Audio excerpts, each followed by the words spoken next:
Quais foram, então, as principais mudanças trazidas pelo CDC? Basicamente, o que teve de mudança foi em relação às pacientes com trombofilias, teve mudanças em relação àquelas pacientes que reconhecidamente têm, né, uma trombofilia, por exemplo, uma mutação congênita no fator 5 de Leiden, ou então uma paciente que tem uma deficiência de proteína S, de antitrombina 3, teve mudança em relação principalmente ao injetável trimestral. A gente sabe que os injetáveis trimestrais, eles eram liberados, né, para as pacientes que tinham trombofilias.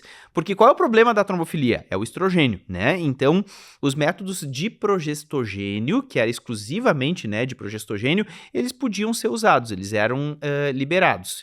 E continuam sendo liberados, exceto o injetável trimestral, porque o injetável trimestral tem uma carga muito alta de progesterona, então é a medroxi de depósito, né? São 150 miligramas de acetato de medroxiprogesterona. Então, essas pacientes, elas passaram a não ter indicação, né? Eles passaram para a categoria 3, o CDC. Então, essas pacientes não têm indicação, não podem, né, utilizar, porque o risco supera o benefício.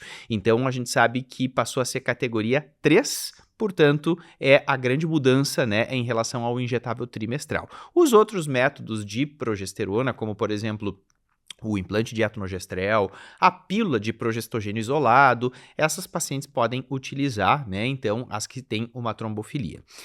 Teve mudança também em relação aos casos de lúpus com anticorpos antifosfolípides positivos. Teve mudanças também em relação àquelas portadoras de adenomas hepáticos e as pacientes portadoras de anemia falciforme. Então, esses são os principais cenários que a gente teve modificações aí, e eu acho que essas modificações, elas vieram aí, foram muito racionais, né? Eles conseguiram ser muito racionais porque realmente não fazia sentido em relação a alguns outros pontos que a gente tinha nessa diretriz de 2015.